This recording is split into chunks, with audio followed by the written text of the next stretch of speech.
जमशेदपुर और आसपास के आदिवासी बहुल गांवों में इन दिनों पारंपरिक उल्लास और रचनात्मकता का अद्भुत संगम देखने को मिल रहा है। खेतों से धान की फसल घर पहुंचने को है और गांवों में गीत संगीत के साथ सोहराय पर्व की तैयारियां जोरों पर है।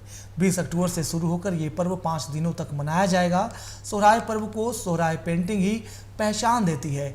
बदलते समय के साथ सोहराय पेंटिंग आदिवासी उत्साह का हस्ताक्षर बन गई है। देखिए ये रिपोर्ट। ये रंग जितने गहरे हैं उतने ही गहरे इन्हें गढ़ने वाली विरासत है। ये रंग जितने सुर्ख हैं उतनी ही सुर्खियत पूरी तासीर में है। ऐसी तासीर जिसमें सब कुछ प्रकृति का है और सब कुछ प्रकृति के लिए ही समर्पित है। ये रंग आदिवासी परंपरा और संस्कृति की जड़ों की चेतना है।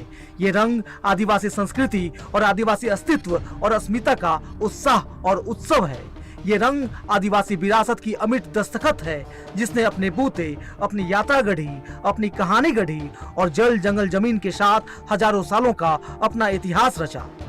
ये रंग उस दस्तावेज पर गढ़ी मुहर और हस्ताक्षर है, जिसने इस बात को और पुख्ता बनाया कि आदिवासी इस धरती और इस मुल्क के पहले नागरिक हैं। दुनिया इस रंग को सोहराय पेंटिंग के नाम से जानती है। जमशेदपुर से सटे करंडी, सरजामदा, रानीडीह, हलुदबनी, पुरी हासा, तालसा, नरवा, काचा, बेहादीपा, बागबेरा और गर्दा गोविंदपुर जैसे गांवों में इन दिनों हर घर की दीवारों पर सोहराय पेंटिंग की अमीर छाप नजर आ रही है। सोहराय पेंटिंग के ये सुर्ख रंग बता रहे हैं कि आदिवासियों के दिल के करीब रहने वाला सोहराय का त्योहार आ गया है। 20 अक्टूबर से 5 दिनों तक आदिवासी समुदाय सोहराय मनाएगा। गाँव में सोहराय की तैयारियां पूरे जोर शोर से चल रही हैं। महिलाएं घरों की दीवारों को पारंपरिक सोहराय पेंटिंग से सजा रही हैं। ये कलाकृतियां पूरी तरह प्राकृतिक रंगों से बनाए जाते हैं, जिनमें मिट्टी, गोबर, चारकोल, हल्दी, काजल और पत्तों से तैयार रंगों का इस्तेमाल होता है। सोहराय पेंटिंग की कलाकृतियों में पशु, पेड़ पौधे, पारिवारिक जीवन और आदिवासी ग्रामीण दर्शन को जीवंत रूप में दर्शाया जाता है। इनमें आदिवासी संस्कृति और ऋतु चक्र के साथ सामंजस्य की कहानी रची बसी है। समय के साथ थोड़े बदलाव जरूर आए हैं, लेकिन बदला कुछ भी नहीं। कि कुछ भी काम करते हैं तो मिलजुल के काम करते हैं, तो यहाँ पे मतलब और भी लोगों का योगदान है।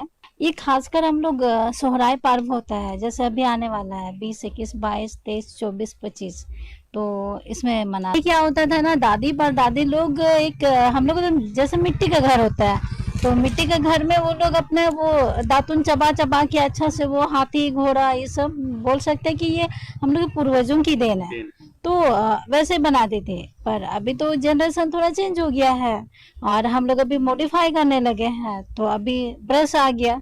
सोहराय सिर्फ एक धार्मिक अनुष्ठान नहीं, बल्कि प्रकृति, पशुधन और पारिवारिक जीवन के प्रति कृतज्ञता प्रकट करने का अवसर होता है। इस दौरान किसान अपने मवेशियों को स्नान कराते हैं, उन्हें सजाते हैं और पूजा करते हैं। ये मानव और पशु के बीच सहजीवन और भावनात्मक जुड़ाव का उत्सव भी है। सोहराय का संदेश वही है जो भी है प्रकृति का है। बोलते हैं आदिवासी लोग का झलक झलकती है, ठीक है, संस्कृति झलकती है, नजर आती है आपको, क्योंकि हम लोग नेचर को मानते हैं, प्रकृति की पूजा करते हैं, तो और यहाँ पे जानवर है जिसे हम लोग मिलजुल के रहते हैं, तो वही चीज ये। सोहराय पेंटिंग अब गांवों तक ही सिमटी हुई नहीं है, ये शहरों से होते हुए 7 समंदर पार पहुंच चुकी है। सोहराय पेंटिंग आदिवासी संस्कृति और आदिवासी परंपराओं का हस्ताक्षर है। जमशेदपुर से TV45 के लिए प्रशांत सिंह की रिपोर्ट।